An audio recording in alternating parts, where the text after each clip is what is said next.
el, el tema de esta sesión es presentarles a ustedes un trabajo que ha venido desarrollando la ARL con la Universidad del Rosario en el tema de investigación de la enfermedad laboral. El objetivo de hacer investigación de la enfermedad laboral, pues, ustedes saben, es un tema de interés. Primero porque es algo que no se hace habitualmente. Segundo porque está siendo una de las causas más importantes de pérdidas de productividad. Y tercero, porque es uno de los elementos que más está cargando el sistema de seguridad social en Colombia y en general en el mundo. Entonces, digamos que lo que se hace habitualmente, lo que hacen las empresas, lo que hacen los países, es reportar y registrar. O sea, cuando se produce la enfermedad, se registra en algún lugar, y luego se reporta, o al contrario, y luego se transfiere el problema. Y el problema va a otras instancias donde se discute y se resuelve. Pero la enfermedad en las empresas no se utiliza como un medio de aprendizaje, como una forma de aprender a hacer prevención. Yo tengo un ejemplo básico de cómo se hace prevención, y es que la prevención en su primera etapa se parece un poco a la mamá con su hijo, ¿cierto? El experto en prevención normalmente piensa el trabajo y al trabajador como al niño y ve que todo el mundo está lleno de peligros y que el niño se va a hacer daño con todo. Y se dedica, ¿cierto?, a bloquear todos esos peligros. La segunda etapa es cuando se hace prevención centrado en que el responsable es el trabajador. Entonces todas las acciones se enfocan hacia allá.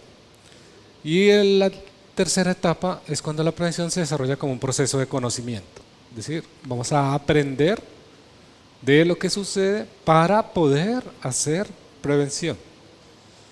Esa última etapa es la menos desarrollada. Normalmente lo que nosotros hacemos es más una idea de seguridad que de prevención, ¿cierto? Entonces, lo que intentamos hacer aquí en este proceso es empezar a pensar cómo se puede estudiar la enfermedad laboral como una forma de aprendizaje en la empresa y como un medio de sistematización que le va a servir para desarrollar la prevención, ¿cierto? La idea de la enfermedad laboral no es hacer inventarios, ¿sí? No es registrar cuántos enfermos tengo y de qué. La idea de manejar, comprender la enfermedad laboral es una forma de mejorar la productividad de la empresa, de mejorar la calidad de vida de las personas. Entonces, por eso el título de esta conferencia es Comprender para prevenir. Digamos que ese es como la OIT y la Organización Mundial de la Salud lo proponen como la etapa final de la prevención, cuando se logran comprender qué es lo que sucede para poder actuar. Lo que propone la OIT y la OMS en enfermedad laboral es pasar de la pura reacción a la comprensión. Es decir, que no esperemos que se produzca para actuar, sino hay que comprender desde el comienzo para poder adelantar acciones. Vamos a ver algunos puntos, yo los voy a ir tratando de manera transversal. Lo más importante, digamos, va a ser tratar de entender cómo es que se ha abordado el problema de la enfermedad laboral, qué es lo que propone Bolívar como estrategia, como medio, y luego al final algunas recomendaciones de cómo esto ustedes lo pueden llevar a buen término. Entonces, voy a empezar con unos datos que algunos de ustedes tal vez conocen. Estos datos están divididos en dos partes. La primera parte son datos obtenidos de la OMC, Organización Mundial de Comercio, de una ONG que maneja todos los registros sobre salud en el mundo, y de la OIT. Entonces, estos datos de la OMS, el primer cuadro lo traigo porque es muy interesante que sigamos estas dos curvas, ¿cierto? La curva roja y la curva azul. Ustedes ven aquí cuál es la expectativa de vida de las mujeres y de los hombres. Para 2016, la expectativa de vida estaba en 76 para mujeres y 70 para hombres. Ha habido una ganancia muy importante en la expectativa de vida. Y lo observado es que son 81 y 75. ¿Por qué es interesante ese dato? Porque hoy en día se mide el impacto de la enfermedad laboral en años de vida perdidos. Eso quiere decir que si yo se me diagnostica y declara una enfermedad laboral a los 25 o 30 años, y si soy mujer, pues voy a tener 51 años de vida productiva perdidos. Si soy hombre, voy a tener alrededor de 25 a 30 años de vida laboral perdida. Entonces, eso es importante en el sentido de que piensen ustedes si tienen una persona joven de 30 años diagnosticada de una enfermedad laboral, sale del sistema productivo y qué va a pasar con ella, ¿cierto? En los siguientes 30 años. Alguien tiene que hacerse cargo de ella, ¿no? Normalmente es el sistema de seguridad social, y el sistema de seguridad social somos todos, ¿cierto? Todo el mundo aporta para sostener eso. Las empresas tienen que pagar, las ARLs tienen que pagar, todo el mundo tiene que pagar, ¿cierto? Y eso es un fenómeno que está sucediendo en todo el mundo. En todo el mundo lo que estamos viendo es que la pirámide de edad se está corriendo hacia la derecha, es decir, cada vez hay personas viviendo más tiempo y cada vez hay personas, ¿cierto?, laborando más tiempo. En Colombia, por ejemplo, hay un alto porcentaje de adultos mayores de 60 años en el mundo laboral que se sostienen hasta los 70 o 80 años. Y en las empresas lo que ustedes están viendo es que la pirámide se está corriendo. Cada vez hay más personas mayores trabajando, ¿cierto? Además de eso está todo el cóctel del cambio laboral, ¿cierto? Entonces las personas ya no tienen contratos a término fijo. Las personas rotan de trabajo cada 6 o 12 meses, ¿cierto? Las personas están expuestas a diferentes cosas a todo lo largo de su vida, ¿cierto? No hay un seguimiento claro de qué es lo que sucede. Y cuando hay una enfermedad laboral, pues las personas salen del sistema y no pueden dejar de ser productivas, siguen trabajando, ¿cierto? A veces dentro del mismo sistema hay que sostenerlas y entonces lo que sucede es que se empiezan a generar cosas adicionales. Entonces, la OIT ha puesto la alarma sobre este punto y es que lo que uno tenía, digamos, como expectativa, ¿cierto?, es diferente a lo que se está observando. Las personas están viviendo mucho más tiempo, ¿sí? Entonces el primer punto. Entonces, el primer punto es pensar, bueno, ¿y qué va a pasar si yo tengo un trabajador que ha sido diagnosticado de una enfermedad laboral muy joven, ¿cierto? 30, 40 años, ¿qué va a pasar los siguientes 20 o 25 años? ¿No? Es el primer punto. El segundo punto que empieza a aparecer allí es cuáles son las principales causas de muerte prematura. Esto es para Colombia en el 2016. Aquí ustedes ven que la primera causa sigue siendo la violencia interpersonal.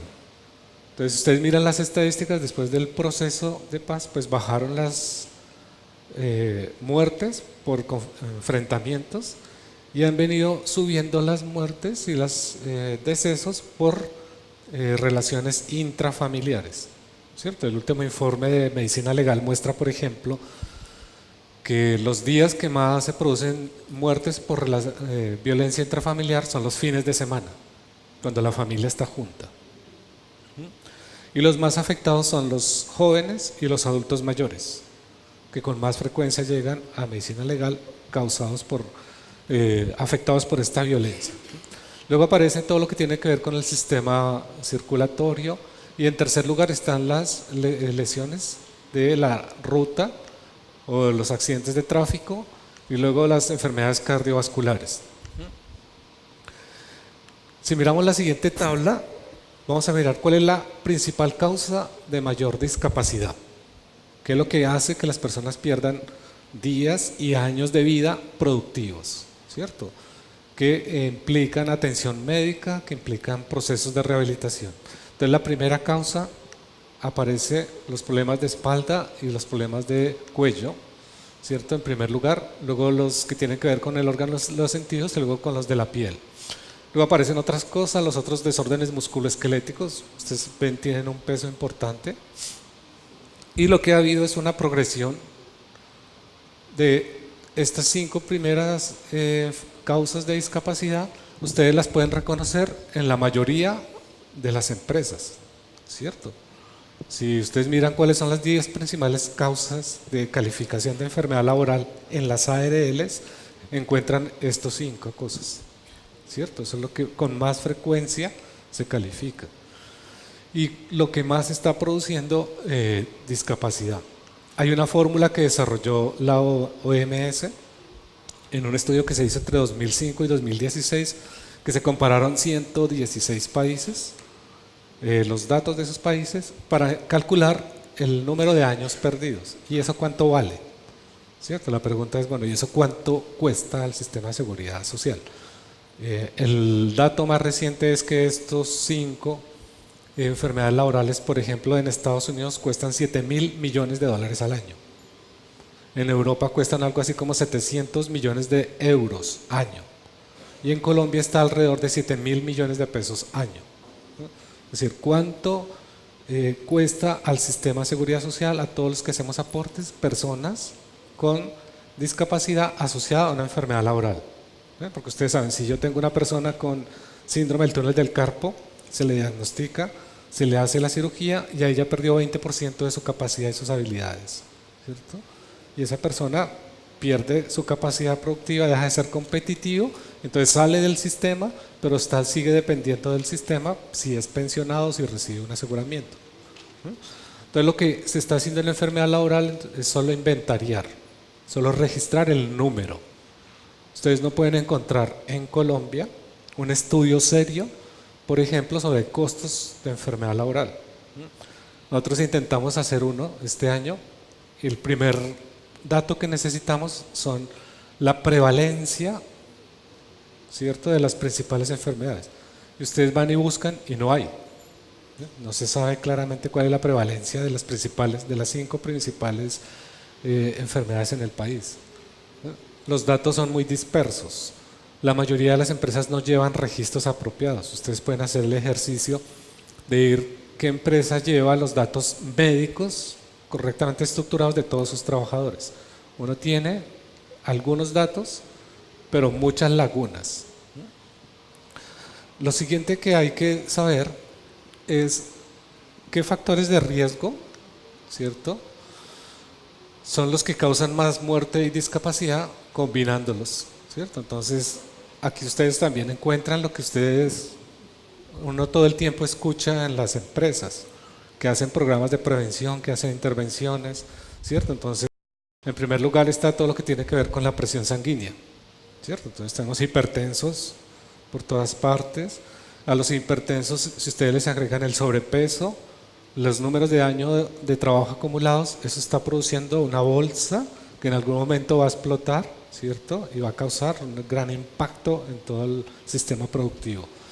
Lo segundo que aparece, pues esta parte es interesante. En Estados Unidos el año pasado se hizo un estudio. Aquí estamos hablando de abuso de drogas, pero no es de drogas alucinógenas. Lo que más frecuentemente está llegando a los sistemas hospitalarios de urgencias son sobredosis de ansiolíticos, de antidepresivos y de medicamentos para controlar el estrés, ¿cierto? Es el doble de ingresos a los ingresos por consumo de cocaína y heroína. ¿Y quiénes consumen ansiolíticos antidepresivos? Los trabajadores, ¿cierto? Todas las personas que están metidas en una gran presión del mundo laboral. Se ha vuelto una práctica común la automedicación de este tipo de medicamentos. Saben que en Estados Unidos se vende más Xanax que alimentos básicos. La gente compra más medicamentos para la ansiedad que para alimentarse, ¿cierto? Entonces eso está causando un problema grave. Y ustedes saben que en Colombia un estudio mostró, 2 estudios, uno hecho en Cali y otro hecho en Pereira, mostró que en Colombia los trabajadores se automedican.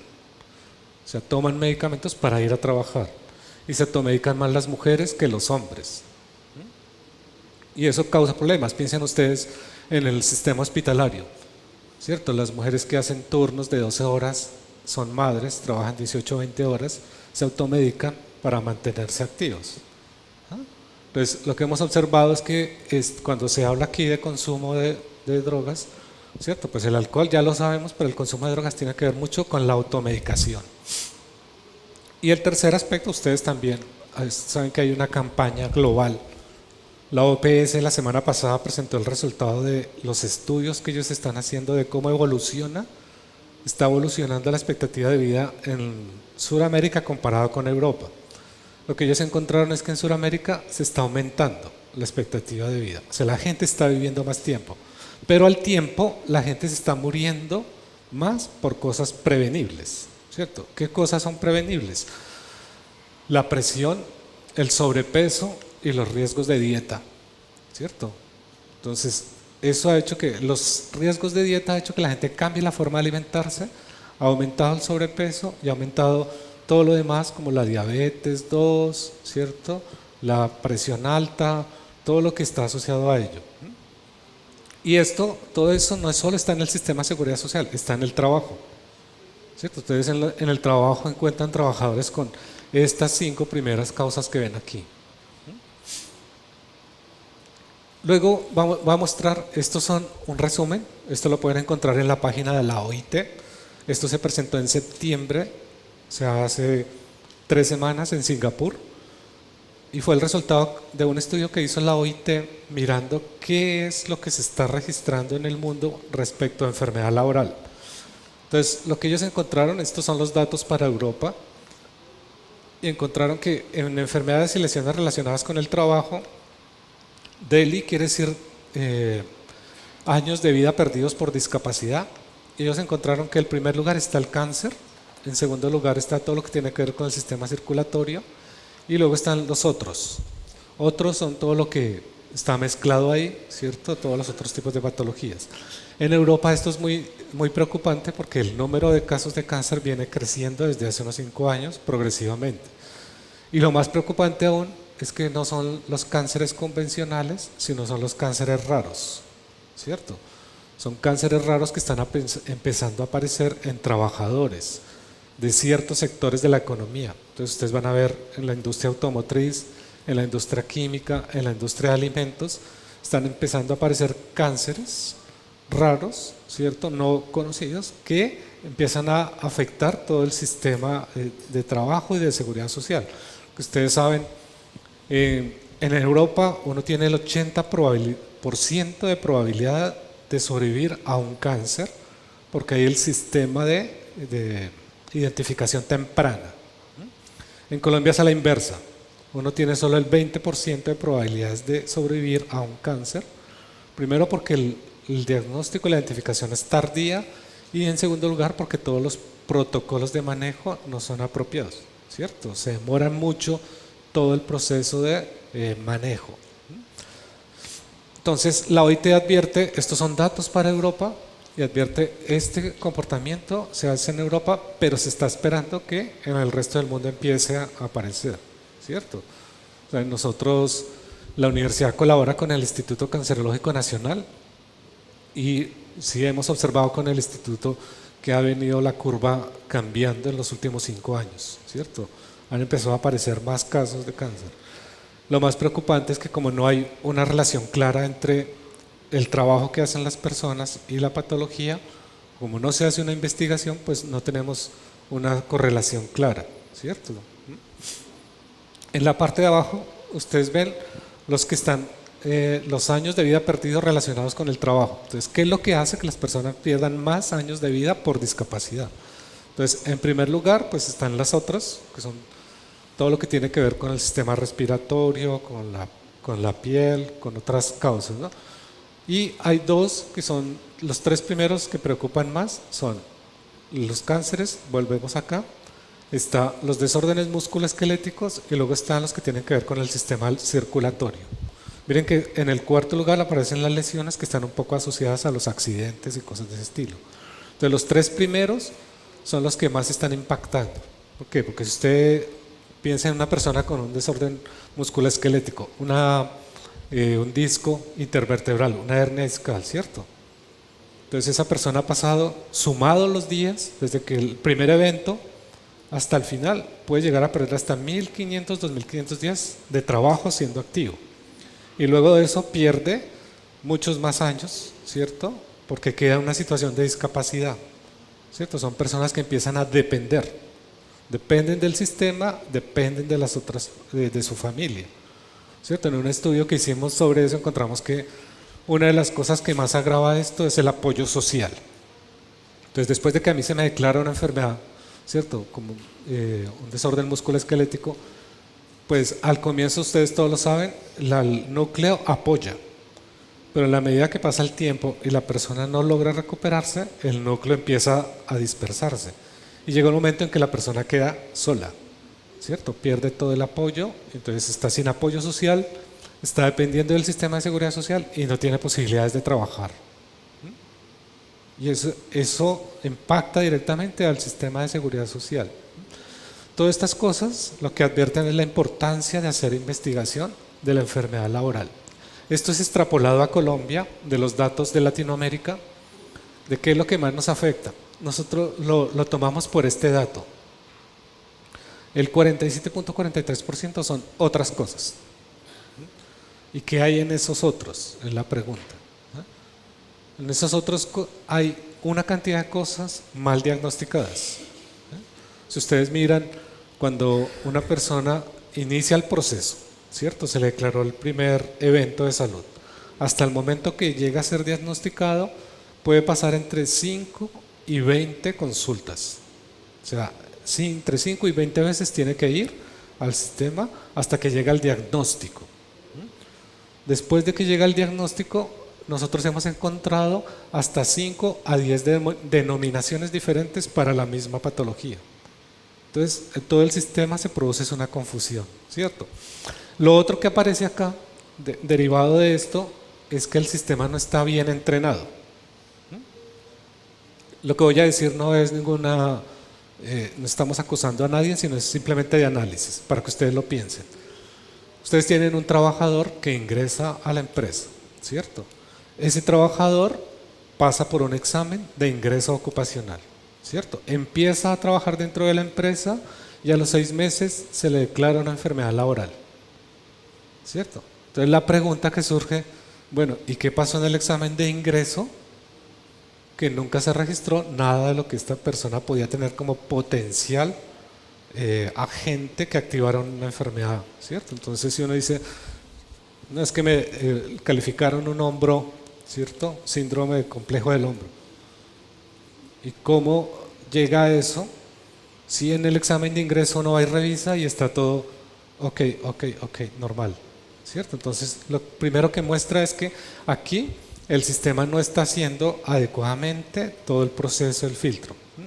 Lo siguiente que pasa es cuando la persona empieza a manifestar los síntomas, va al sistema de seguridad y llega a donde un médico y el médico no conoce nada del sistema productivo, ¿cierto? Entonces no puede hacer una asociación clara entre el trabajo que hace la persona o el trabajo que ha hecho y el síntoma que está teniendo. Por eso aparecen todas las discusiones si eso es de origen común o origen ocupacional o laboral, porque los médicos no están entrenados, los médicos del trabajo no están entrenados para lo que sucede en el trabajo. Saben, en Europa la regla es, un médico del trabajo divide su tiempo en 3 momentos, ¿cierto? Un momento es, él atiende en el consultorio las reclamos o las solicitudes de los trabajadores. La otra tercio del tiempo él debe estar en el sistema productivo, debe conocer en qué trabajan las personas y a qué están expuestos, ¿cierto? Y la otra tercera parte del tiempo él debe conocer el comportamiento de la salud de la empresa, para que cuando llegue el trabajador con algún problema, él sepa asociar exactamente a qué se trata. En nuestro sistema no sucede eso. Entonces el trabajador llega al sistema donde un servicio médico que no conoce del mundo laboral. Entonces por eso sucede esto. Y eso solamente sucede aquí, esto lo hemos visto en Chile, en Perú más o menos sucede lo mismo, ¿cierto? Y en los otros países el sistema está hasta ahora desarrollándose.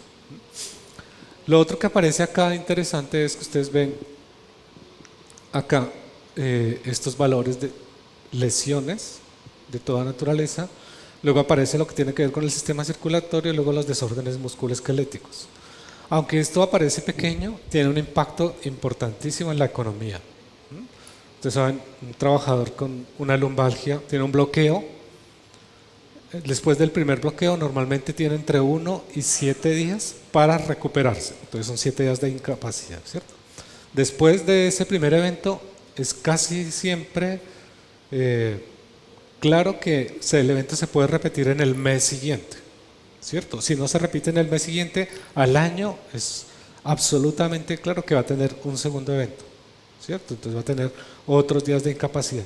Y después de eso el asunto se vuelve crónico. Entonces empieza a ausentarse y a perder días laborales. Nosotros lo que hacemos aquí y lo que hemos observado que se hace en general es registrar el ausentismo, ¿cierto?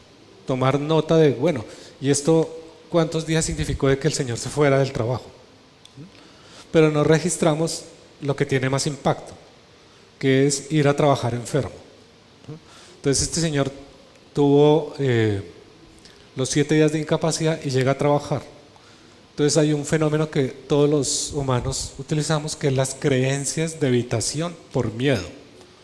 Entonces si uno tuvo un evento como una lumbalgia, cuando vuelve a trabajar, lo natural que uno hace es moverse lentamente, ¿cierto? Y evitar hacer todo esfuerzo. Entonces piensen, esa persona va a trabajar con un 20% de su capacidad.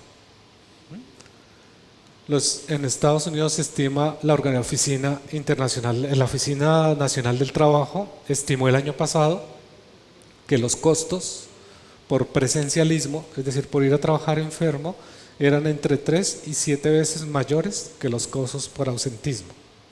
Entonces nosotros nos preocupamos es por registrar el ausentismo, pero no registramos el presencialismo, ¿cierto? Es decir, como cuando ustedes está el clima así, ¿cierto? Les da gripa, se afectan las vías respiratorias altas. ¿Qué hace? Uno va a trabajar. Uno va a trabajar, ¿cierto? Y uno va a trabajar sabiendo que está en el 80 o 70% de sus capacidades, ¿cierto? Y ese 70% implica en las empresas 30% de pérdida de productividad. Y entre más trabajadores vayan así, más pérdida de productividad hay. Entonces hay un impacto claro en el sistema productivo y desde el punto de vista económico. Estos dos cuadros que siguen les muestran a ustedes una estimación en un solo sector de la economía de cuánto cuesta una enfermedad laboral. Entonces ustedes pueden ver acá, nosotros utilizamos este código para clasificar las enfermedades, para evitar todas esas denominaciones que se encuentran en el sistema, y encontramos que de 50 casos que analizamos, el costo se analizó aquí, el costo más o menos es por caso de los 50 casos, y el costo promedio es de 1.200.000. Esos son los costos directos, o sea, son los costos de atención médica, de ir al servicio y de servir los medicamentos. Recuerden que esto es estimado para un solo sector. Cuando uno hace una estimación por enfermedad laboral en general, los números empiezan a volver importantes, ¿no? Este es el costo total por el síndrome del túnel del carpo, calculando una prevalencia del 40%. O sea, eso cuesta al año, en 2011, en pesos de 2011, costaba casi 1.000 millones de pesos.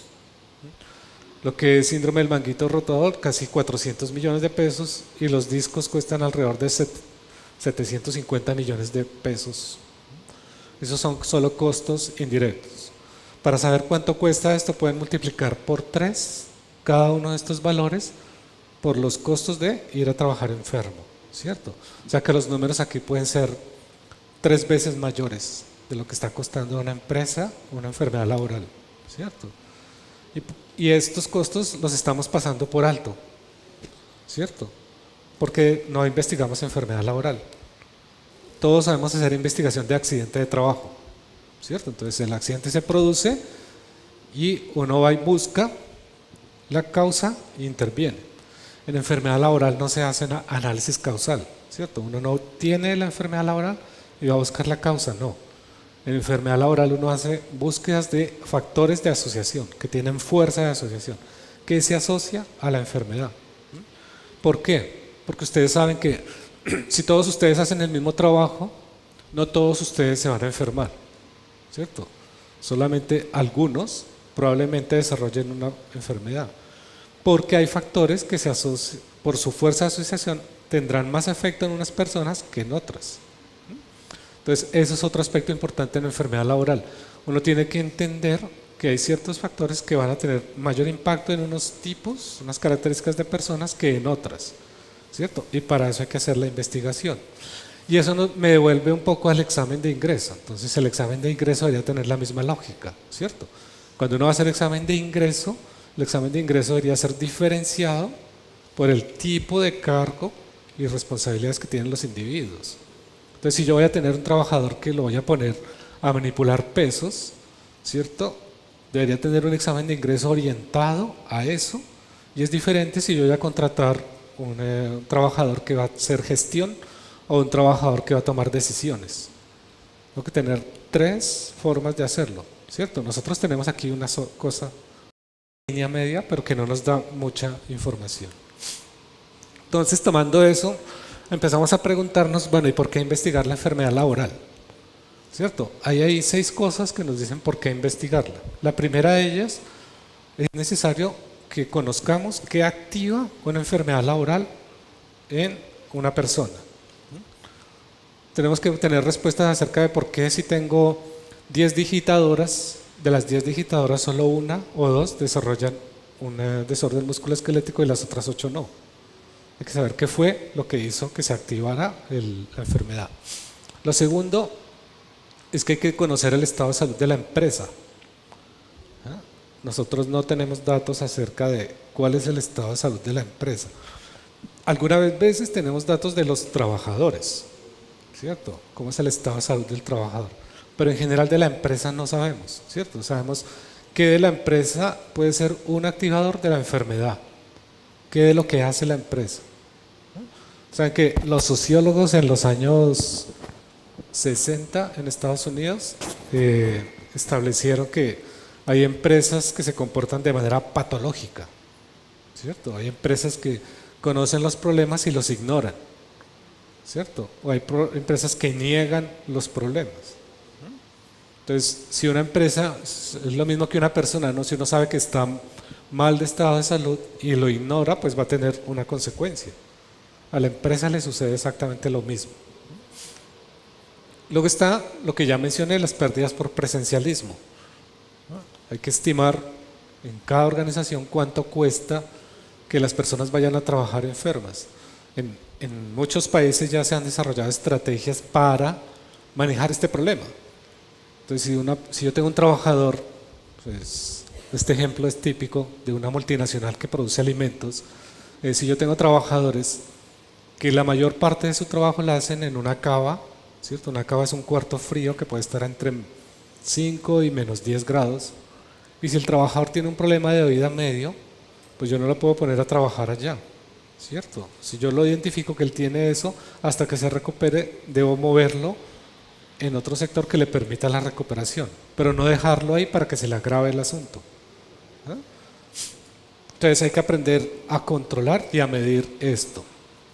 El cuarto aspecto son todos los costos ocultos.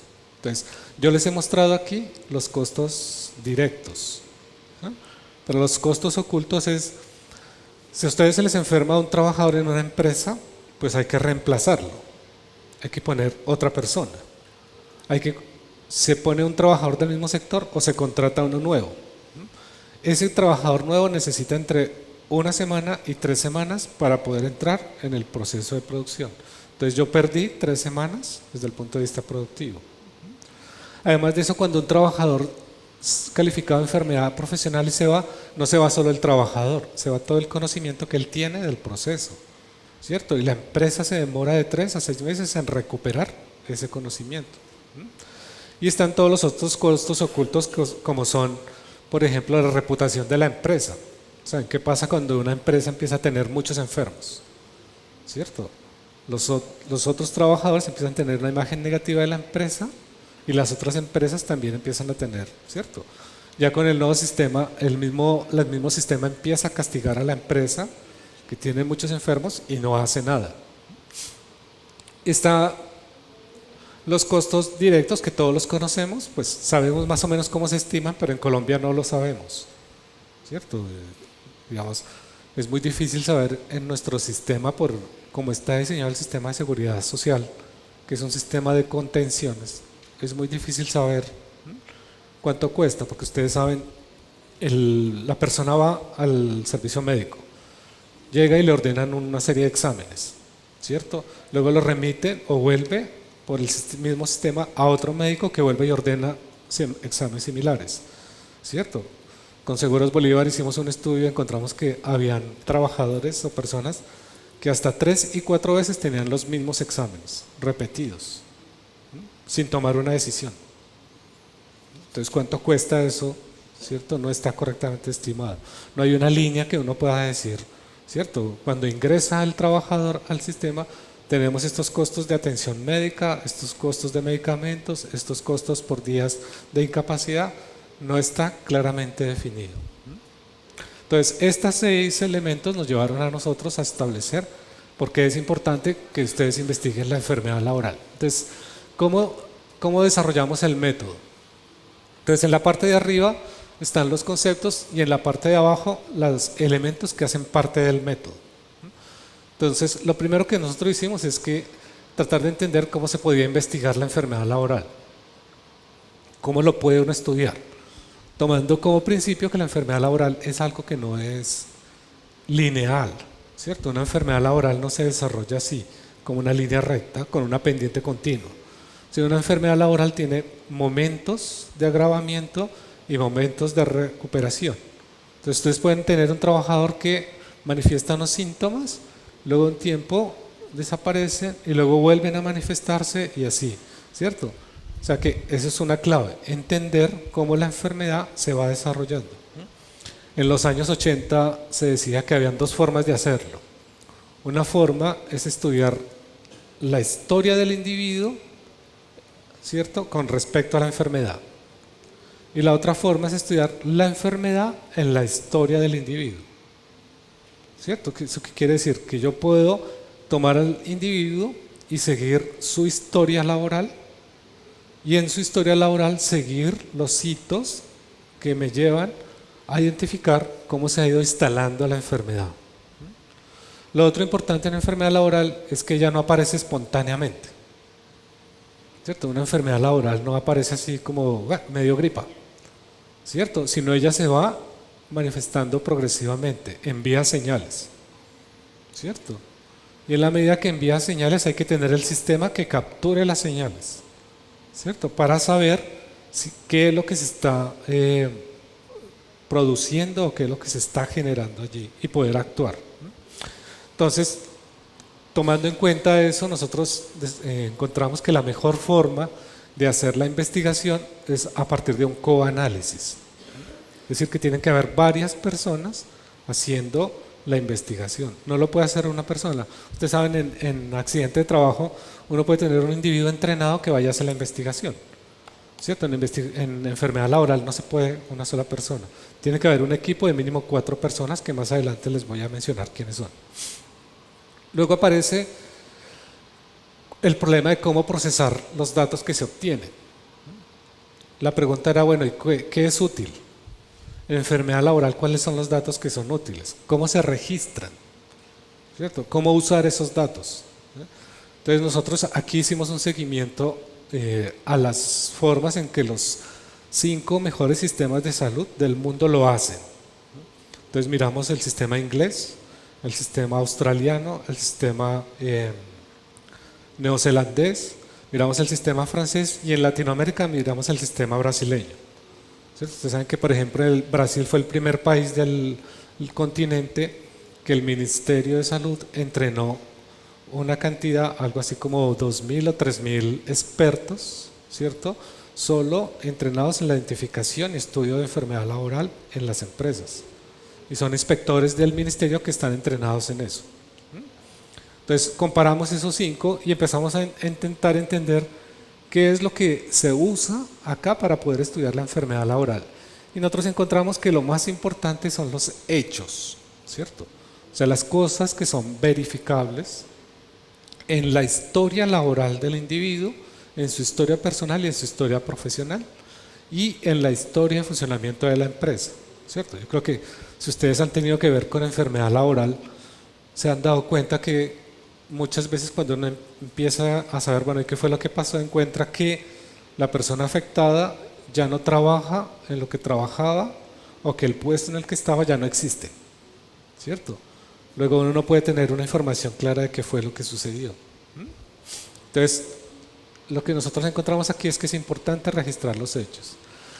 Luego, la siguiente fase, bueno, y todo esto, ¿cómo se va a sistematizar? ¿Cómo lo vamos a ordenar? ¿Qué elementos son los que vamos a identificar? Entonces, como en enfermedad laboral, lo que nosotros vamos a hacer no es buscar la causa, eso es muy importante, ¿cierto? La enfermedad laboral no se investiga para buscar causas, sino la enfermedad laboral se investiga para encontrar elementos con fuerza de asociación.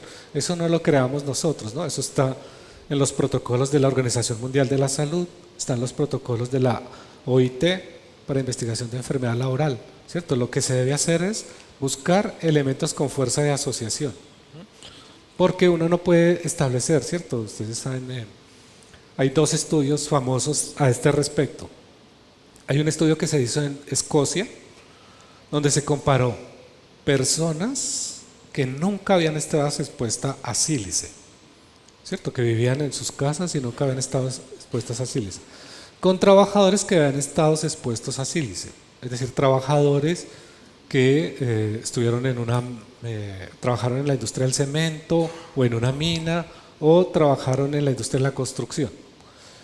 Y el estudio se hizo para comparar la prevalencia y encontraron que la prevalencia era igual a 0, ¿cierto? No había diferencias.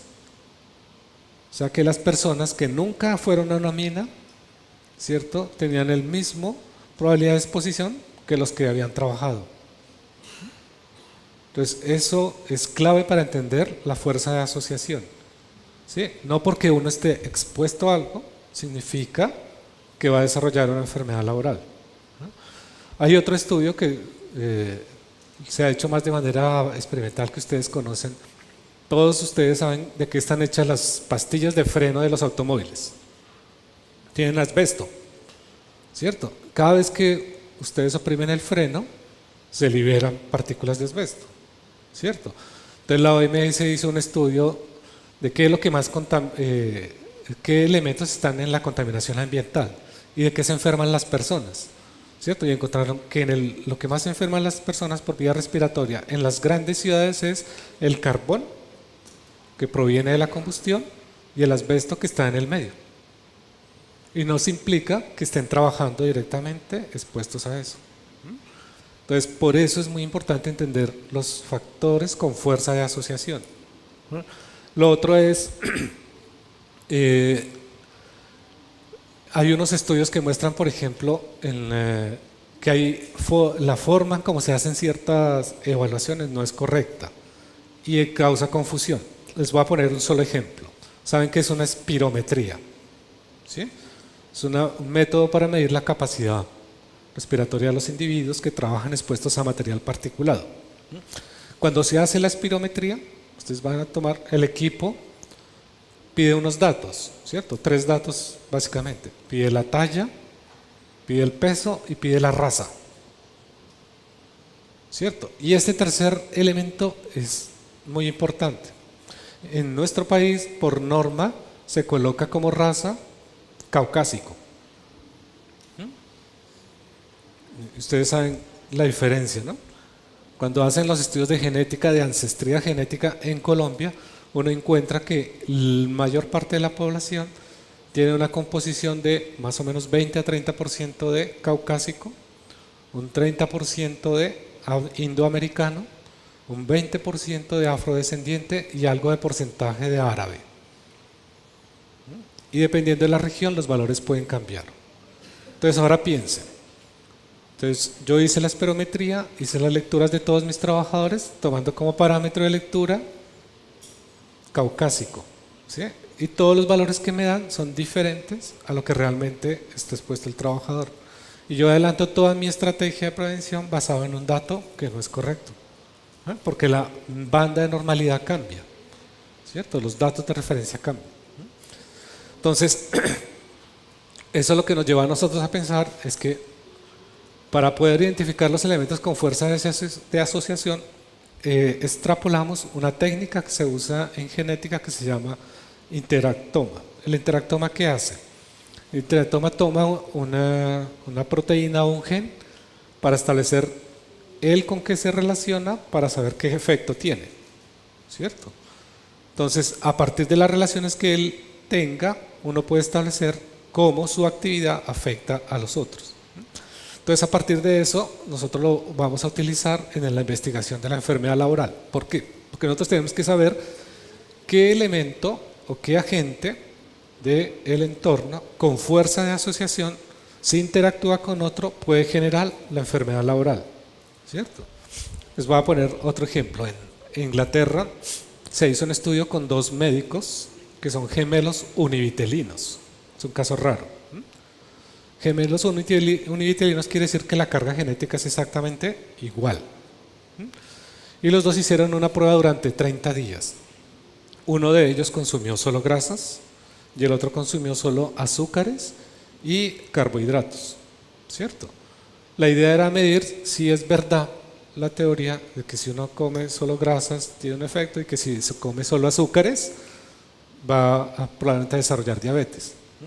Después de 30 días, pues durante los 30 días se hizo registros médicos, exámenes semanalmente, y a los 30 días se encontró que la persona que consumía grasas había desarrollado una insuficiencia, una incapacidad para procesar la insulina, y el que consumía azúcares había desarrollado una habilidad para procesar insulina. O sea que el que consumía solo grasas tenía más probabilidades de desarrollar diabetes que el que consumía azúcares, ¿cierto? Eso rompió en la imaginario de las personas la idea, ¿cierto? Eso tiene que ver mucho con las dietas, con la forma de alimentación. Y lo que concluyó el estudio es que en realidad, ¿cierto? Lo que afecta no es que consuma solo grasa o azúcar, sino que sea la combinación. Cuando se combinan los dos tiene el mayor efecto. ¿Por qué traigo este ejemplo? Entonces ustedes piensen en la alimentación de los trabajadores, ¿cierto? Entonces, una de las cosas que hemos observado, por ejemplo, es ¿qué es lo que piden los trabajadores como alimentación? ¿Cierto? Puros carbohidratos, ¿cierto? Y uno está vigilando es que no consuman azúcar porque puedan desarrollar diabetes, y lo que están consumiendo es lo que puede generar diabetes, ¿cierto? Está uno en la lógica inversa. Es como la semana pasada en Alemania se presentó un estudio también para desmitificar la idea que todos conocemos de que en los Estados Unidos el Ministerio de Salud sacó la pirámide alimenticia y propuso que uno debería comer 5 veces al día, ¿cierto? Para mantenerse bien. Los alemanes hicieron un estudio durante 2 años, llegaron a la conclusión que la mejor forma de controlar el sobrepeso es hacer abstinencias de 18 horas. Entonces, comer 2 o 3 veces al día y hacer abstinencia de 18 horas. ¿Y por qué eso? Ellos dicen porque cuando el sistema sometido a abstinencia de 18 horas, las células desarrollan una habilidad que es que expulsan la grasa y la utilizan como combustible. Entonces es una forma de entrenar al organismo a que empiece a quemar eso, ¿cierto? Entonces vuelve y cambia toda la perspectiva y la idea, ¿no? Estos estudios que aparecen aislados, si ustedes los extrapolan al mundo del trabajo van a ver que tienen un impacto importantísimo. Piensen ustedes, por ejemplo, aquí en la costa hicimos un estudio en 2 empresas, una empresa de procesamiento de alimentos, de productos del mar, y otra era específicamente con los conductores de buses públicos aquí en Barranquilla, ¿cierto? Y encontramos coincidencialmente que aquí los conductores pues tienen unos hábitos alimenticios, ¿cierto? Muy raros, ¿cierto? Consumen muchos carbohidratos y con mucha frecuencia. Y en la otra empresa eran mujeres, mayoritariamente mujeres, que trabajaban procesando alimentos y tenían unos hábitos alimenticios diferentes, ¿cierto? Tenían más periodos de abstinencia por el tiempo de trabajo, ¿no? Y la diferencia era importante, ¿cierto? Las mujeres tenían más resistencia, ¿cierto? Un mejor control del peso que los conductores. Entonces el estudio que hicieron en Alemania tiene cierto sentido aplicado al mundo del trabajo. Y el tercer aspecto que nosotros manejamos aquí es cómo tratar la complejidad, ¿cierto? Es cómo procesar lo que El problema de la enfermedad laboral es que es inespecífica y multifactorial. Bien, buenos días.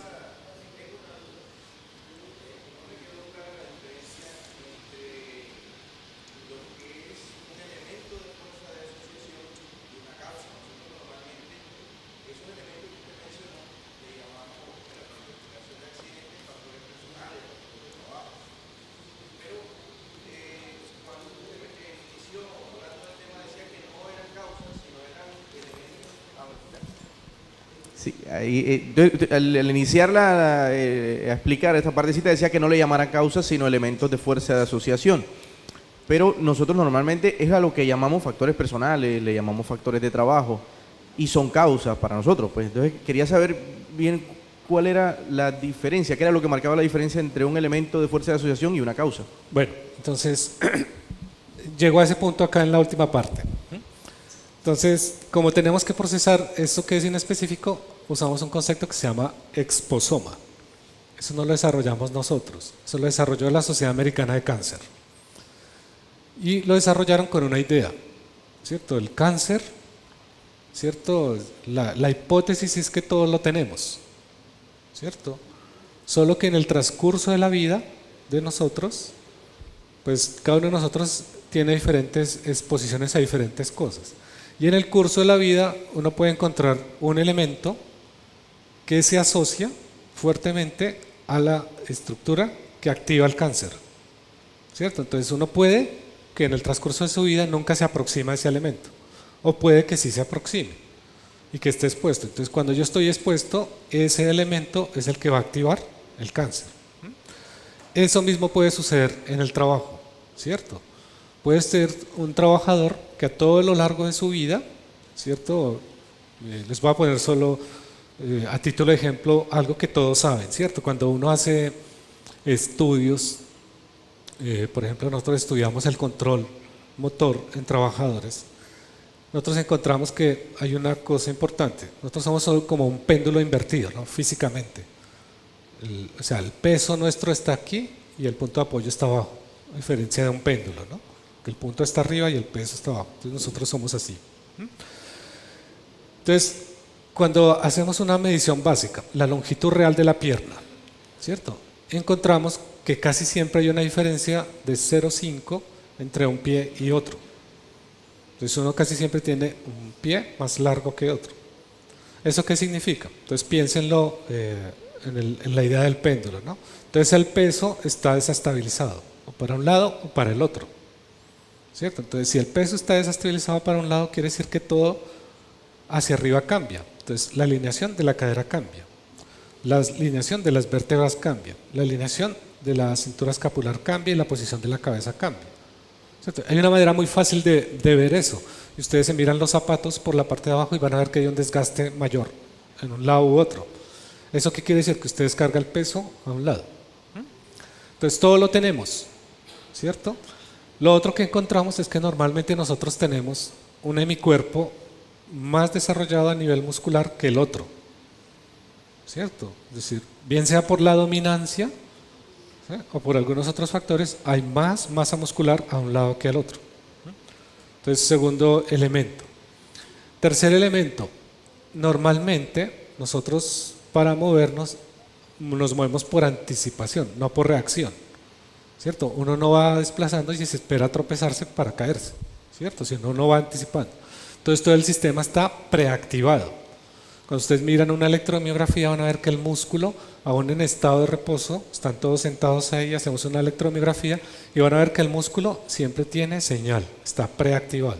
Entonces tenemos tres cosas, todo lo tenemos, ¿cierto? Ahora piensen ustedes, si todo lo tenemos, algunos de ustedes, ¿cierto? Lo hemos visto en algunos trabajadores, por ejemplo en la industria metalmecánica, hay trabajadores que manipulan diferenciales, herramientas que están con diferenciales, ¿cierto? Jalan, empujan, ¿cierto? Mueven, ¿cierto? Y estos movimientos, cuando se combinan, ¿cierto? Digamos, la mayor cantidad de movimientos se hacen en esta dirección. Este es mi cuerpo menos desarrollado, es el pie con menos longitud, ¿cierto? Entonces se está sobrecargando y es lo que hace que es compensar, lo que todos hacemos, ¿cierto? Si ustedes se lastiman un pie, ¿qué hacen? No tienen una muleta, ¿cierto? Pasan el peso al otro lado. ¿Ah? Entonces esa compensación se vuelve un elemento que puede ser activador de la enfermedad, que se puede asociar a algunos factores que la persona puede encontrar en su vida.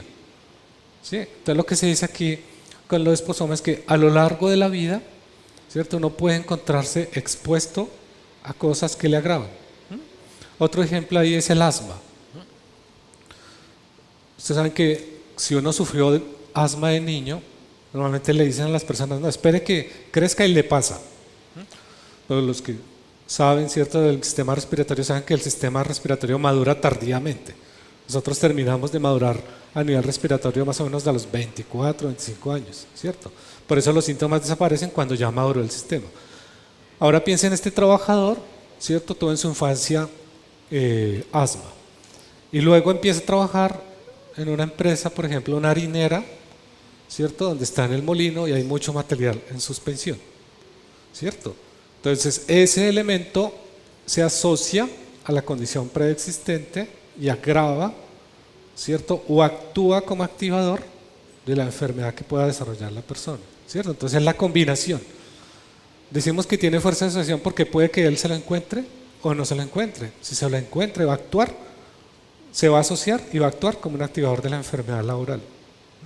Entonces, normalmente lo que uno tendría que hacer, ¿cierto?, es saber de mis trabajadores cuál es el estado real de salud y luego mirar a qué están expuestos para ver si hay fuerza de asociación, ¿cierto?, a lo que él está expuesto y la condición previa.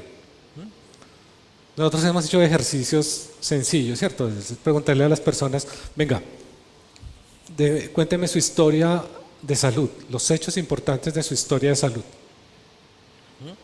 Es como cuando uno le preguntan los hechos importantes de la vida. Uno se acuerda de la primera comunión, ¿cierto? Tal vez cuando se graduó, tal vez de cosas, de hechos que son marcantes en la vida.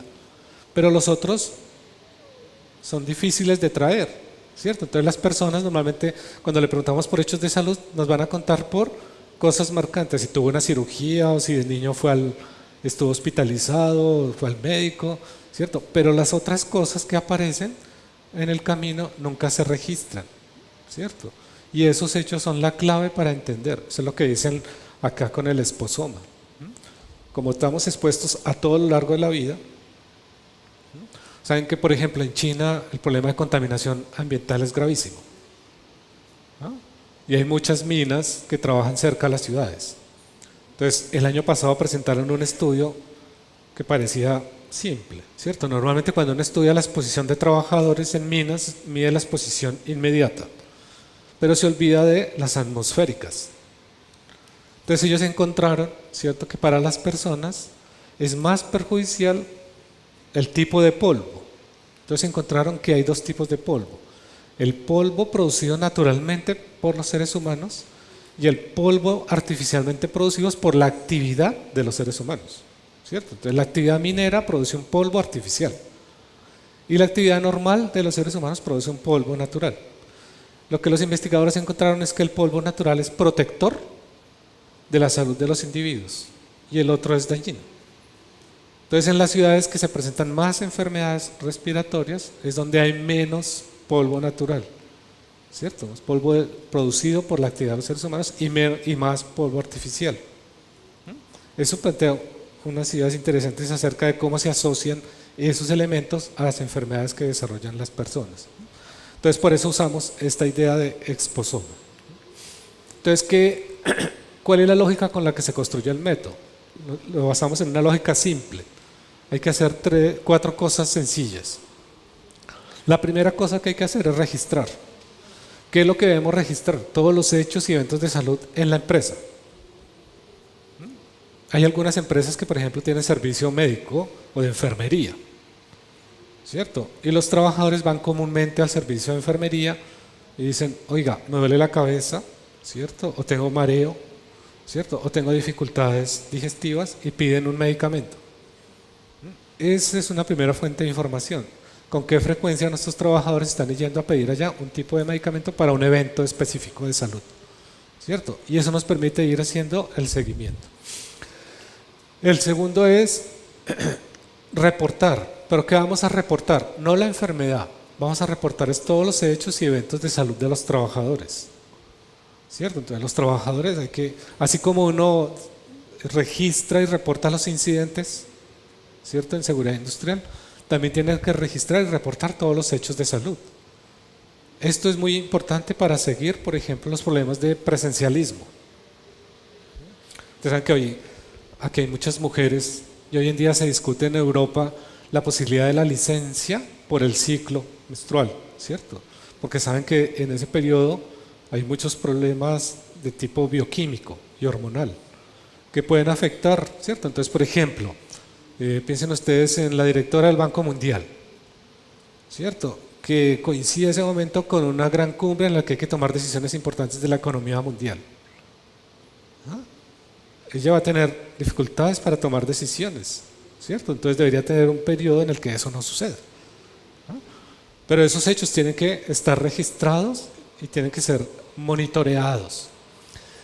El tercero, que es un poquito más complejo, es reconstruir la trayectoria laboral dentro y fuera de la empresa. Entonces los trabajadores dentro de las empresas pasan por diferentes puestos y sitios de trabajo y están expuestos a cosas distintas, ¿cierto? Nosotros tenemos casos documentados de trabajadores que han desarrollado enfermedades laborales no asociadas con su trabajo, sino asociadas por los trayectos de desplazamiento hacia su trabajo.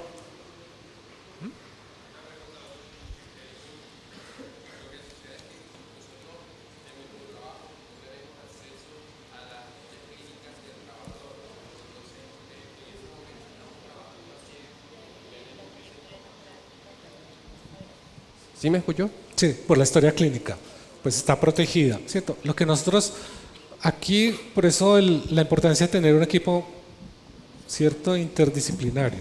Aquí en este equipo de investigación debe estar el médico que tiene acceso a la historia y puede hacer la relación con los eventos y hechos de salud, ¿cierto? Tiene que hacer un vínculo ahí entre los hechos de salud en el trabajo y lo que ha registrado el trabajador en su historia, ¿cierto? Y poder hacer esa relación para poder hacer el seguimiento.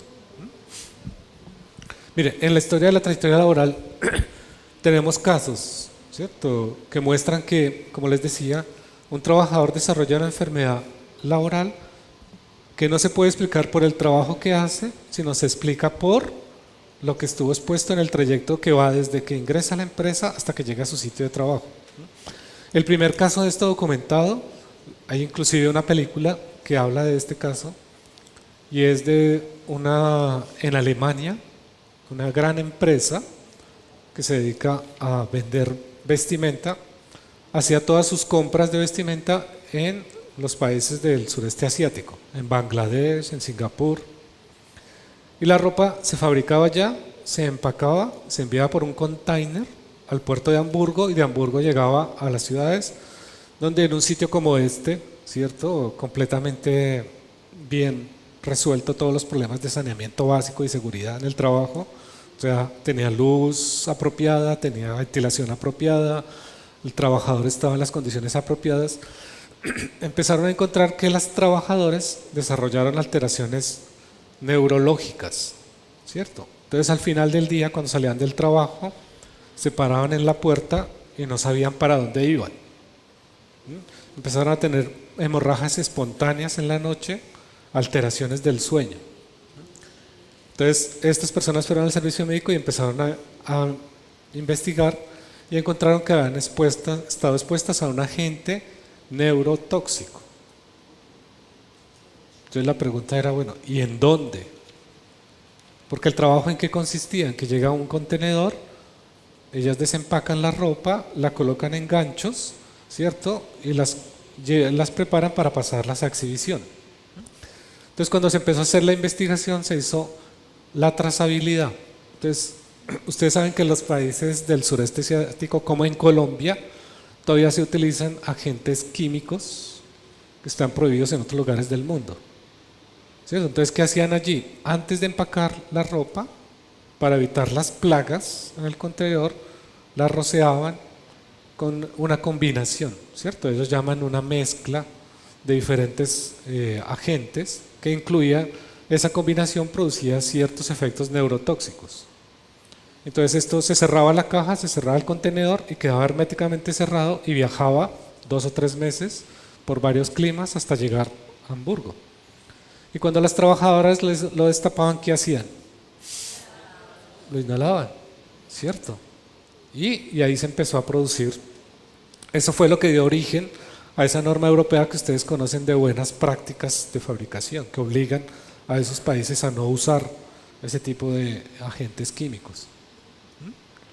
O sea que esa persona trabajando ahí probablemente nunca hubiera desarrollado esa enfermedad. Una de estas personas pues terminó en muy mal estado porque perdió todo el control de sus movimientos, perdió el control del esfínter, ¿cierto? Era incapaz de desplazarse.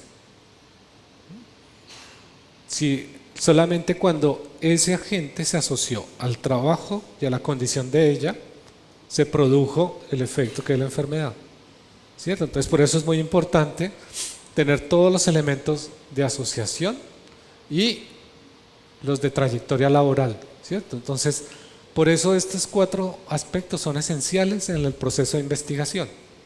Dale.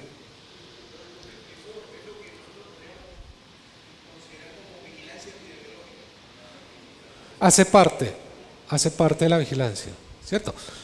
Digamos, lo que se está promoviendo en Europa y en Estados Unidos es pasar de la vigilancia retrospectiva a la vigilancia prospectiva, ¿cierto? Los sistemas que nosotros montamos de vigilancia epidemiológica son más retrospectivos, se basan en índices, en datos tomados históricamente y lo miramos hacia atrás. En enfermedad laboral lo que se propone es hacer la vigilancia hacia adelante, ¿cierto? Predecir, ¿cierto? Ustedes saben que ahorita se hacen muchos esfuerzos en el mundo para tratar de predecir, bueno, ¿y qué pasa, por ejemplo? Pues todos ustedes, ¿cierto? Trabajan con monitores de computador, ¿cierto? A todos ustedes les explicaron alguna vez que un monitor es como ponerse unos lentes, ¿cierto? Uno se pone el lente que se adapta a la capacidad visual, es decir, a la capacidad de acuidad visual, la capacidad para diferenciar el contorno. ¿Sí? No les explicaron, ¿cierto?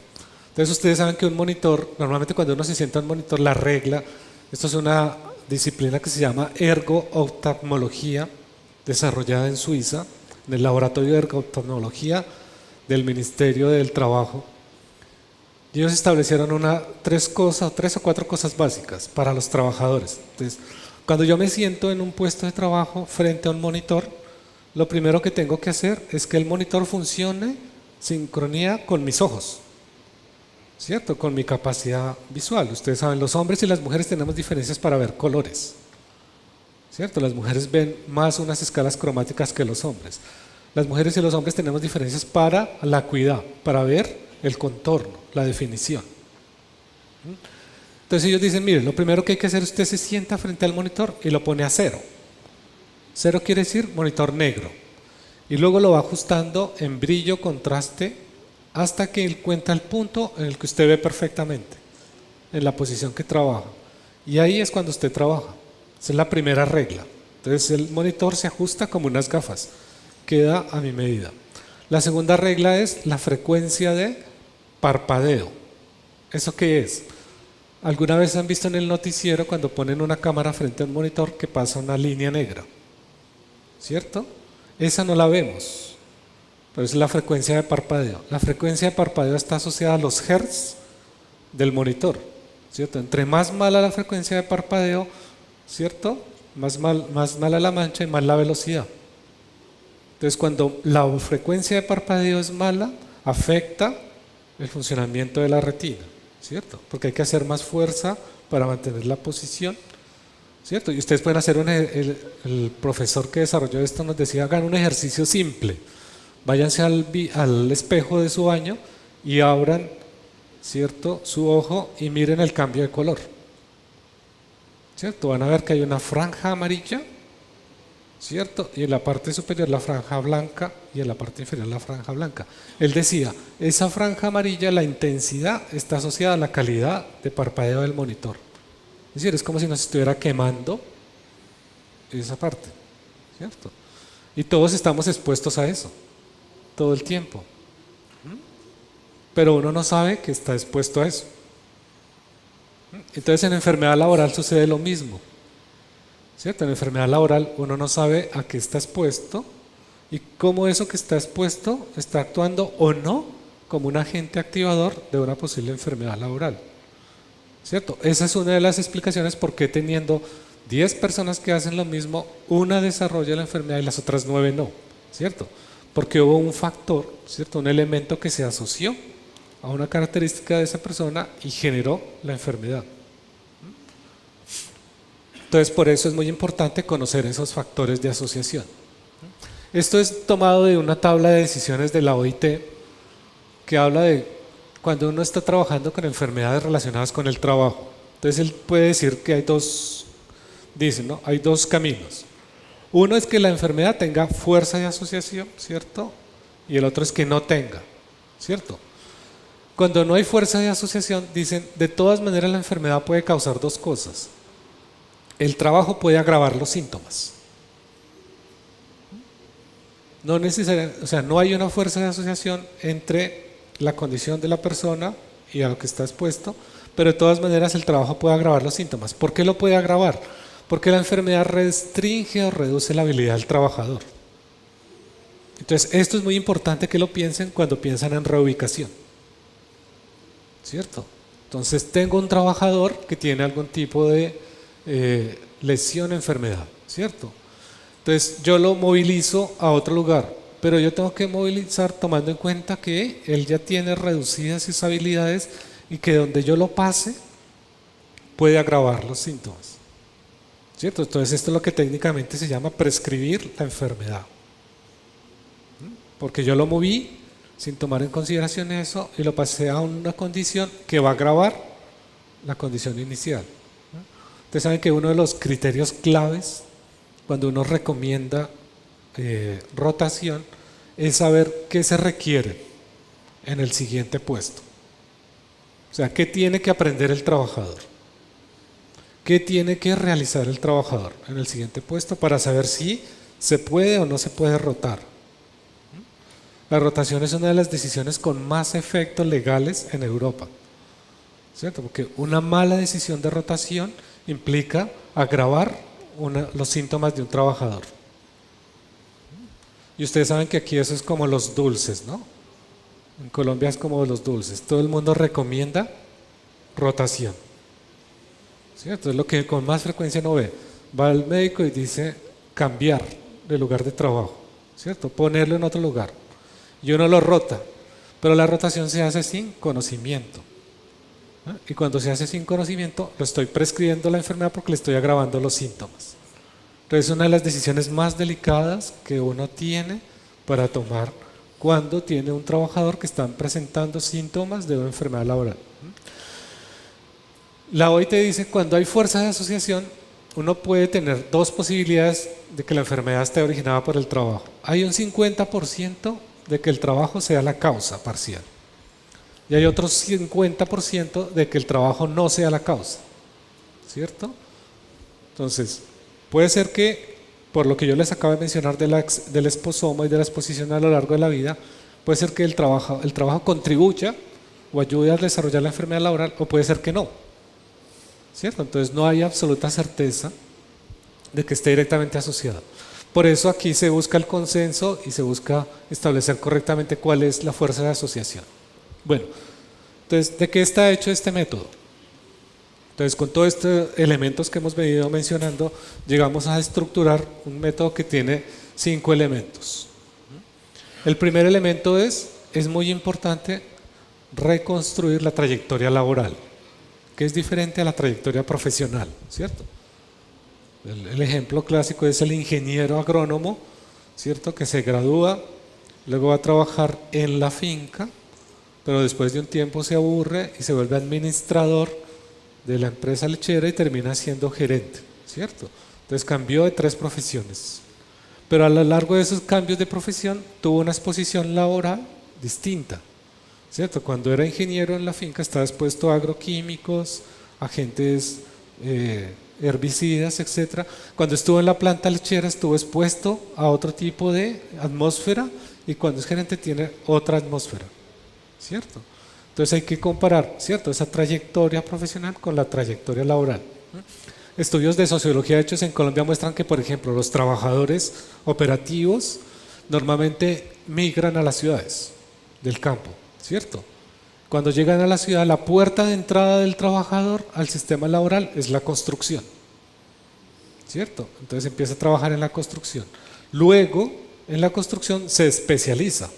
Entonces se vuelve o un maestro, o un ayudante, o un electricista, o un plomero, o aprende algo, ¿cierto? Después de que se especializa, el siguiente paso de ellos es la industria de alimentos, ¿cierto? Entonces llegan a la industria manufacturera o a la industria de alimentos. Y allí hacen rotaciones cada 6, 12 o 18 meses. Entonces piensen, ¿cierto?, a qué estado expuesto desde que ingresó al sistema productivo. Y cuando llega a nosotros, ustedes están en la empresa manufacturera, él es un operario de planta, ¿cierto?, y declara una enfermedad, ¿cierto? Entonces uno inmediatamente se remite a donde él está, pero se olvida un poco de todo lo que él pasó, ¿cierto? Y como no tenemos registro no lo podemos hacer, ¿cierto? Y normalmente, esto es una discusión amplísima en el país, se utiliza en la calificación un estudio de puesto de trabajo. Y el estudio de puesto de trabajo a veces es imaginado, a veces es simulado porque el puesto ya no existe, o a veces no corresponde, no registra todo lo que sucedió antes, ¿cierto? Entonces uno toma decisiones sin tener un conocimiento de qué estuvo asociado, a qué estuvo expuesto y qué fuerza de asociación tuvo. Por eso hoy en día aquí en la trayectoria laboral lo que más se estimula que ustedes hagan es que las personas entiendan que hoy en día nosotros no ahí estamos expuestos a una cosa, no hay monoexposición, ¿cierto? Nosotros estamos multiexpuestos y multimicroexpuestos, ¿sí? Todos los días tenemos multimicroexposiciones.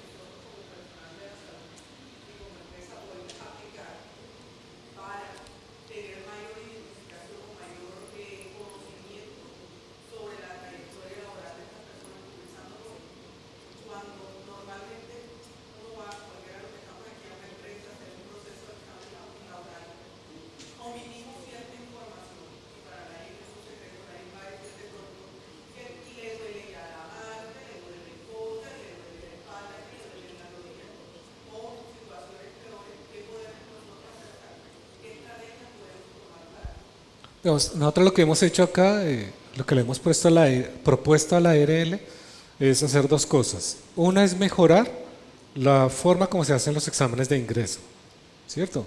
Entonces, lo mencionaba más temprano, es hacerse exámenes por categorías profesionales, ¿cierto? Como se hace en todo el mundo. Entonces, si yo voy a ser operario de planta que está expuesto a atmósferas, ¿cierto?, con alta contaminación, pues lo natural es que el examen de ingreso incluya un estudio detallado del sistema respiratorio, ¿cierto? Si voy a estar sometido a manipulación de cargas, pues lo natural, ¿cierto?, es que haya una evaluación orientada a eso.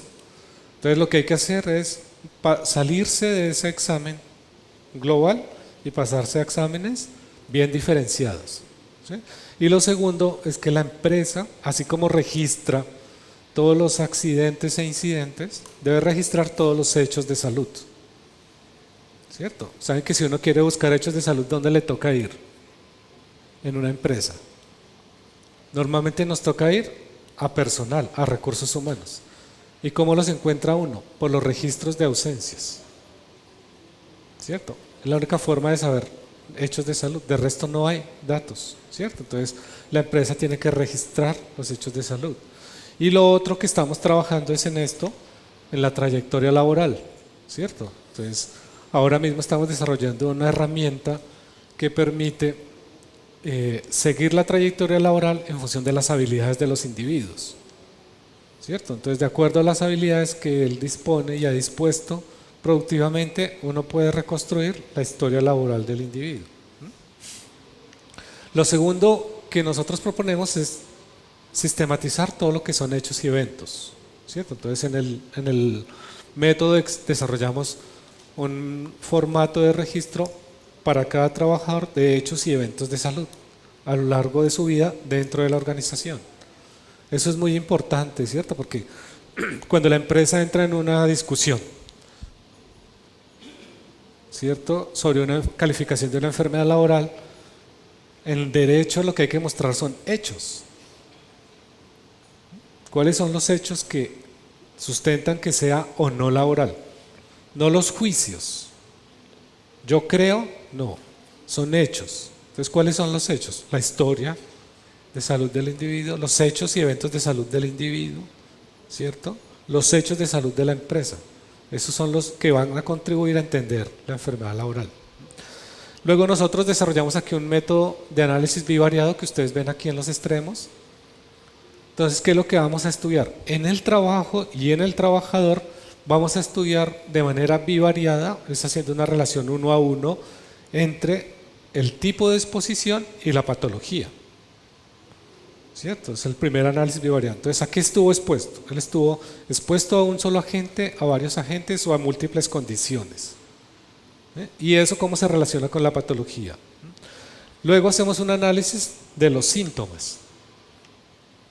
¿Cuáles son los síntomas que se registraron y su relación con la patología?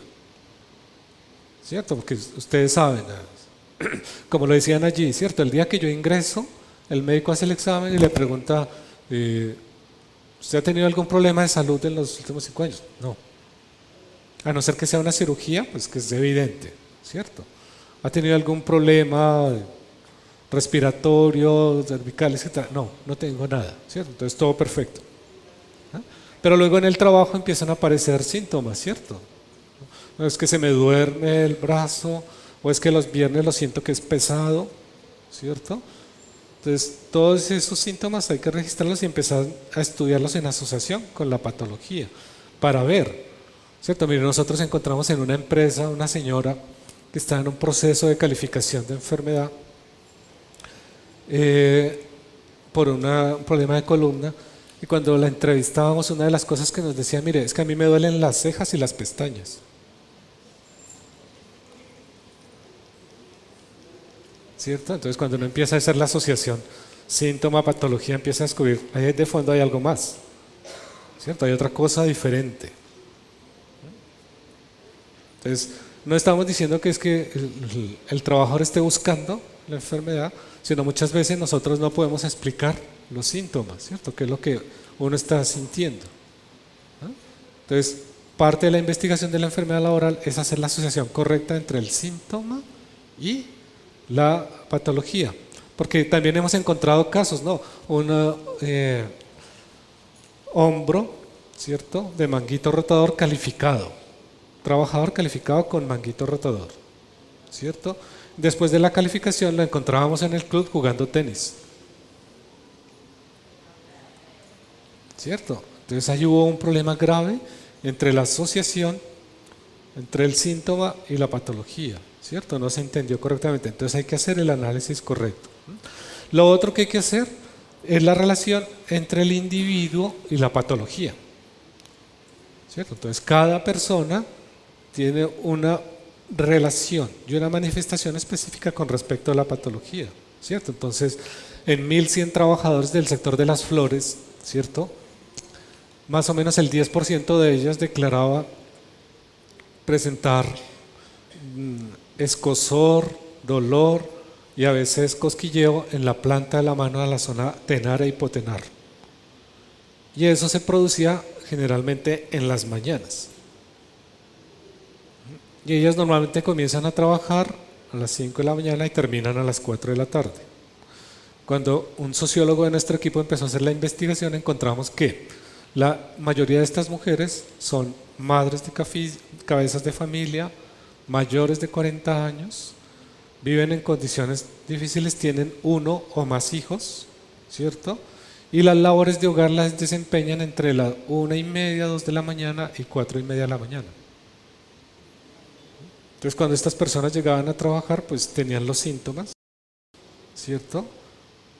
Que después se agravaban con el trabajo, pero que estaban activados antes del trabajo, ¿cierto? Entonces hay que comprender bien la relación bivariada en los dos.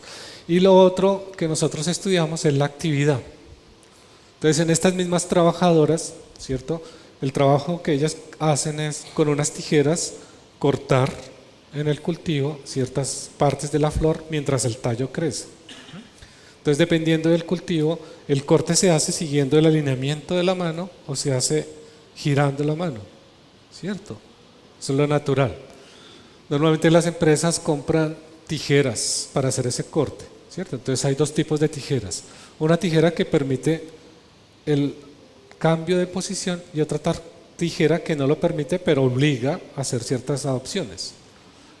La una es fabricada en China y la otra es fabricada en Dinamarca. ¿Cuál se compra? La más barata, la fabricada en China, ¿cierto? Entonces, la misma actividad por el uso de la tijera agravaba los síntomas. Entonces, usted ya sabe, la señora llegaba por la mañana con dificultades acá, ¿cierto? Luego empieza a hacer su trabajo y la forma como está diseñada la actividad y él agravaba los síntomas y al final del día estas señoras me decían, y efectivamente en el hospital nuestro las examinamos, las señoras cuando hacían tareas de micrografía, es decir, escribir su nombre y firmar, sufrían un bloqueo, ¿cierto? Se bloqueaban los músculos, eso se llama distonía, ¿cierto? La distonía decía que no podían mover, quedaban así. Entonces decían, no me puedo apuntar la camisa, no me puedo peinar, por la noche no puedo comer, ¿cierto? Pero era, si ven la cadena cómo se va dando, ¿no? Había algo que preactivaba, luego el trabajo por su actividad agravaba y luego terminaba en el síntoma.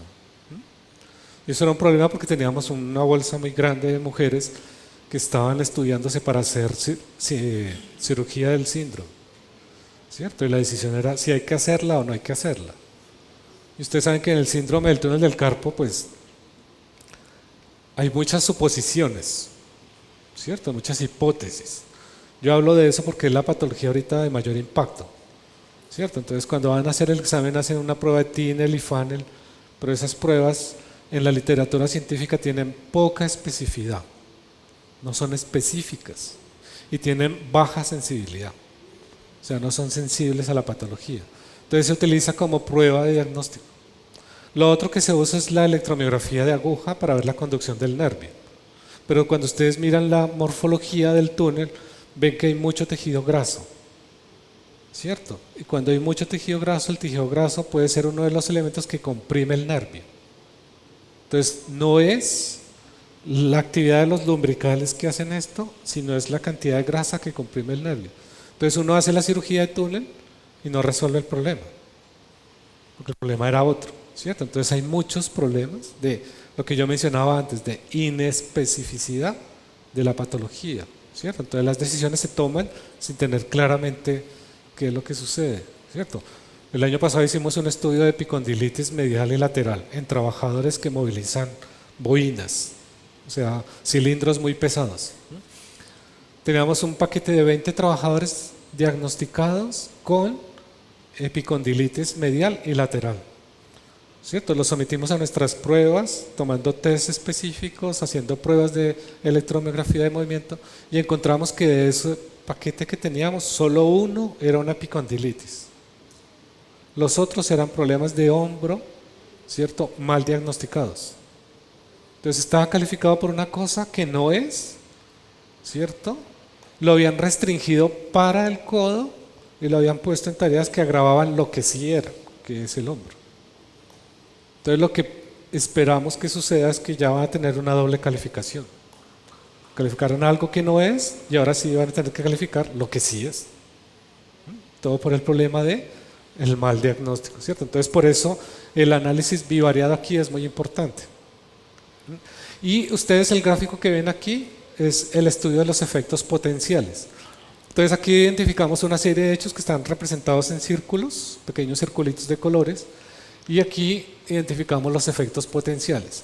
¿Cómo se identifican? Por el número de interacciones que van a tener cada uno de estos hechos que hemos identificado aquí. Esto es lo que se conoce como el interactoma.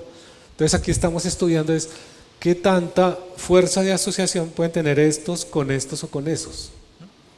Y esa fuerza de asociación es lo que nos va a dar los patrones de asociación. Y esos patrones son lo que les van a dar a ustedes la posibilidad de desarrollar la prevención de la enfermedad laboral. Entonces voy a encontrar que, por ejemplo, ¿cierto? En el sector de las flores, la actividad y la patología tienen una mayor fuerza de asociación, ¿cierto?, que la misma exposición. Entonces, donde se va a dirigir toda la estrategia de prevención es a controlar el diseño de la actividad. Y ahí voy a eliminar el factor con mayor fuerza de asociación a la patología. Y lo que yo espero es reducir el número de enfermos en esa categoría. ¿Quién debe hacer esto? Entonces, ese es el equipo de trabajo que nosotros proponemos. El que debe estar en el centro es el trabajador, que es el especialista del trabajo, es el que sabe de su propio trabajo. Es el que me puede dar los hechos de la actividad, ¿cierto? Me puede dar los hechos de la exposición, de los síntomas. Luego debe estar el analista del trabajo, que es el especialista de las situaciones. Muchos de ustedes que son los que saben, ¿cierto?, de qué es lo que sucede en el trabajo. Es el que me va a decir a qué está expuesto, microexpuesto este trabajador. Está el médico de la empresa, que es el especialista de los hechos de salud. Es el que me va a decir, bueno, y esta persona a lo largo de su historia laboral dentro de esta organización, ¿qué hechos de salud me registró? Y esos hechos, ¿cómo se asocian a los síntomas y cómo se asocian al individuo? Y está el supervisor de la empresa, que es el especialista en eventos técnicos, ¿cierto? Es el que me va a decir a mí, oiga, mire, este señor, como todos o muchos de ustedes aquí, ¿no?, empezaron trabajando con, algunos de ustedes con la máquina eléctrica, luego pasaron a los computadores de color ámbar, ¿cierto? Luego pasaron a los computadores a color, luego a los touchscreen y luego a los portátiles y ahora al celular, ¿cierto? Él le puede decir técnicamente, acá ha estado expuesto a todo lo largo, ¿cierto? Era diferente teclear en una máquina mecánica o eléctrica a digitar en una pantalla táctil, ¿cierto? Y además de eso, ¿cierto?, ¿cuántos de ustedes aquí teclean utilizando los 10 dedos? 2, ¿cierto? Esa es la regla. Más o menos el 5 al 10% de las personas usa los 10 dedos. ¿El resto qué usamos? 2 o 3, ¿cierto?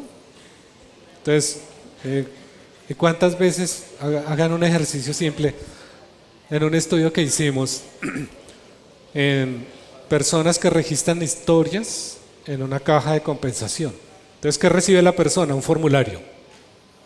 Un formulario tiene en promedio entre 50 y 100 datos. Eso equivale más o menos a entre 1000 y 2000 caracteres. Cada carácter equivale a un golpe. Cada una de estas trabajadoras debía procesar en promedio entre 250 y 300 formularios día. Entonces es una tarea de matemáticas simple, ¿cierto? 300 formularios por 2000 caracteres me da 600.000 golpes, ¿cierto? Golpes al día. Y son 600.000 golpes que yo doy con 2 o 3 dedos. Y eso lo hago todos los días, ¿sí?, por todo el año. Entonces ya tienen un factor, ¿sí?, un elemento de asociación que está relacionado con el individuo, con la actividad que realiza y a lo que está expuesto. Entonces este es el equipo que debe estar participando en el proceso de investigación. Como yo les decía, la enfermedad laboral no la puede investigar una sola persona, ¿cierto? Tiene que ser un equipo para poder encontrar todos esos elementos. Ya para terminar, hay algunas recomendaciones o observaciones. Si ustedes quieren hacer investigación de la enfermedad laboral, lo primero que hay que hacer es delimitar correctamente cuál es el grupo de trabajadores que serán a foco de las acciones de prevención, ¿cierto? Entonces, si mi empresa es más desórdenes musculoesqueléticos, saber cuáles son en específico, ¿cierto? Es diferente como uno se aproxima a los de miembro superior, a los de espalda o a los de miembro inferior. Son categorías distintas para poder estudiar. Si son problemas respiratorios, ¿cierto? Hay que mirar todos los problemas de micro, multiexposición en función de los individuos, ¿cierto? Si son los 10 causas más frecuentes de enfermedad que tiene la ARL Bolívar incluyen desórdenes musculoesqueléticos, enfermedades respiratorias, ¿cierto? Y cosas que afectan la salud mental. En esas 3 categorías están los 10 primeros diagnósticos de enfermedad profesional en esta ARL. Entonces, como el primer lugar son los desórdenes musculoesqueléticos, lo primero que hay que hacer es saber cuáles son, ¿cierto? Y lo que con más frecuencia encuentran ustedes aquí es espalda y síndrome del túnel del carpo y cuello. Entonces, en cada caso hay que focalizarse.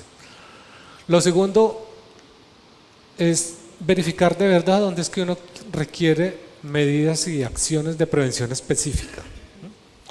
La prevención en enfermedad laboral se difiere de la prevención en seguridad industrial, es en que la prevención en enfermedad laboral es focalizada en individuos o en grupos de expuestos bien delimitados, ¿cierto? No, en salud laboral no puede hacer uno como en seguridad llegar a la conclusión que todos necesitan casco, ¿cierto?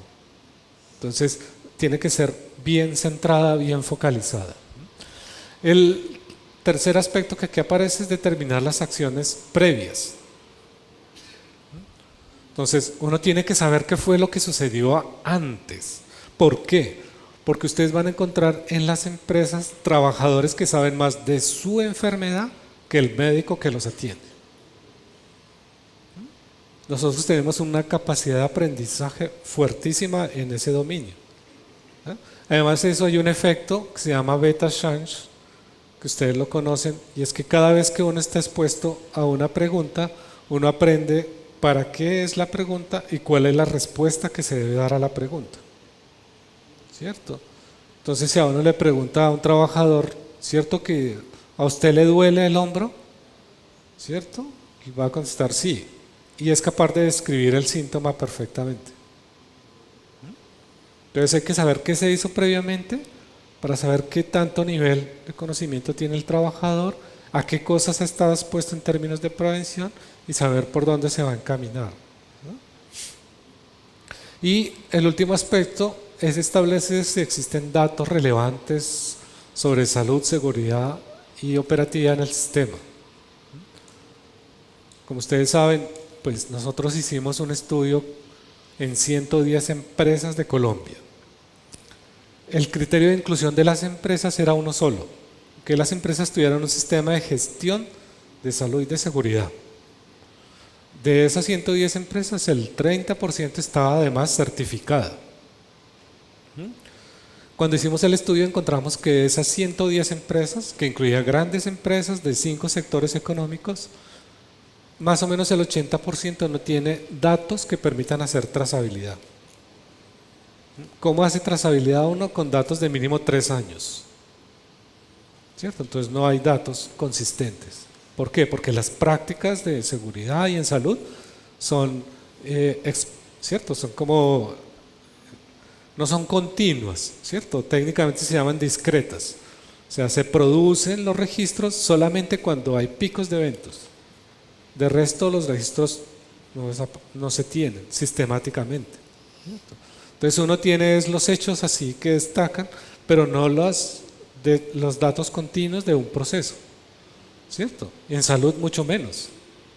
No sé cuántos de ustedes tienen completamente organizada su historia de salud. ¿Saben exactamente? Yo le digo la importancia de esto. Yo tengo una hija que tiene una enfermedad autoinmune, que fue diagnosticada cuando tenía 15 años, ahora tiene 25.